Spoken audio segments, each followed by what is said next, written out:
Welcome back to another episode of Yoga Hose with your host, Kenya Marsh, founder of Simply Fit and Curvy Yoga.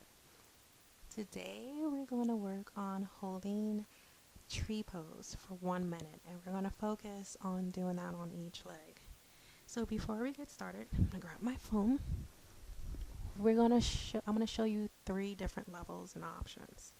And then what you're going to do is you're going to pick which level feels right to you.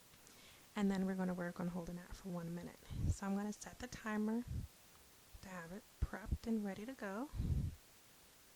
As it loads. Alright. Going to put that aside. And now let's just go over the levels. So you're going to start yourself in a mountain pose. And I'm going to have you have your feet hip width apart. What you're going to then do, you're going to root.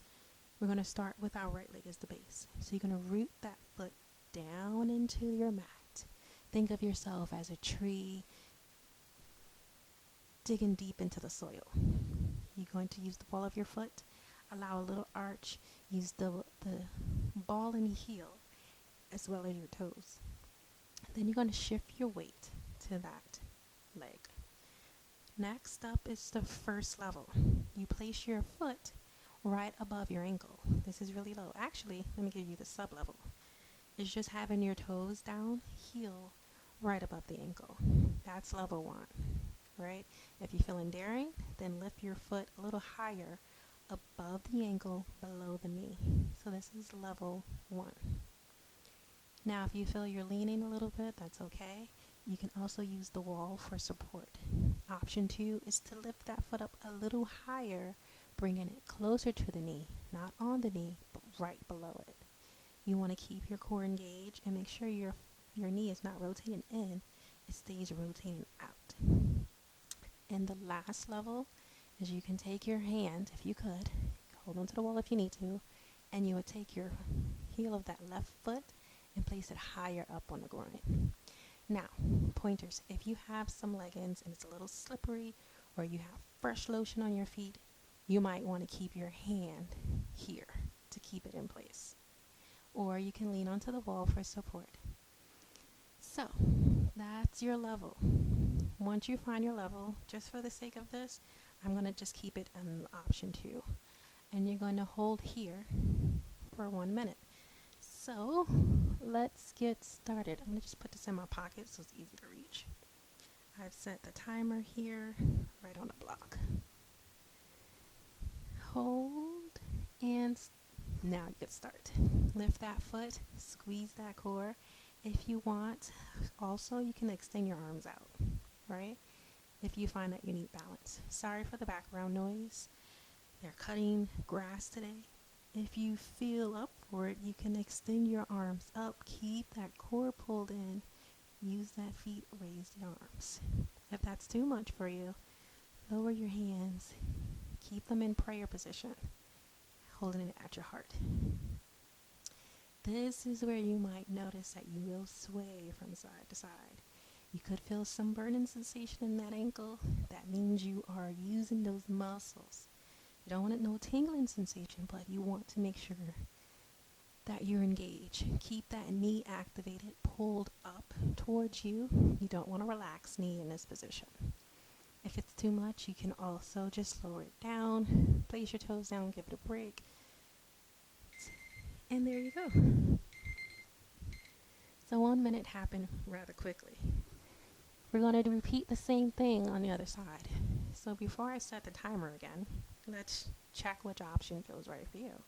You might notice one side you can go higher than the other, or you might go lower. It all depends. Our bodies are so unique, and one side feels natural, the other side needs a little more work.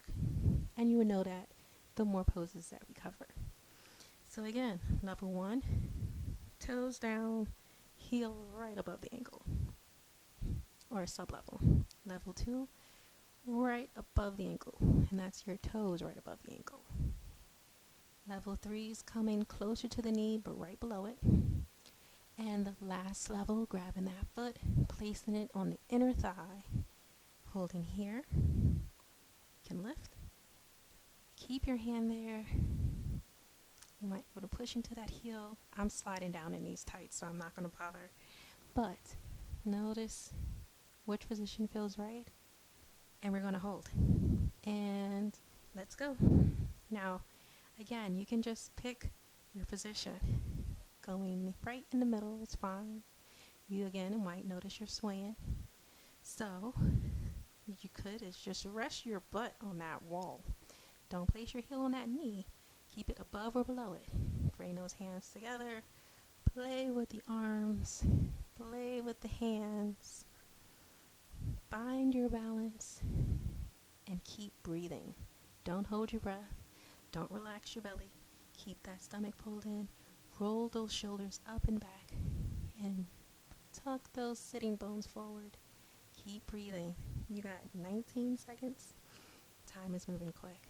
Again, excuse the noise. It so happens as I'm doing this, there's some construction going on. So, sorry about that, if you can hear it. In 3, 2, 1. Great job, guys. So there you go. You held your tree pose for 1 minute on each leg. You might notice this one is a little challenging, which is great. You could probably feel it in your quads, definitely going to feel it in your ankles, and a little in your calves. But that is the beauty of it. This particular pose works those areas. So the more you do it, the more you will have open hips, and it would allow you some more range of motion to do a lot of other poses. So I hope you enjoyed this week's lesson. Stay tuned for next week, and we're going to be covering the Warrior One. So I look forward to rolling off the mat and meeting you again. Thanks for watching. Don't forget, if you haven't, look back at the previous videos. Keep practicing. So far, we've covered like 7 seated poses for the hips, and we are already focused on Uttanasana, first part of the standing. And I thought I stopped the timer. Don't worry about that. Thank you again for watching, and I'll see you.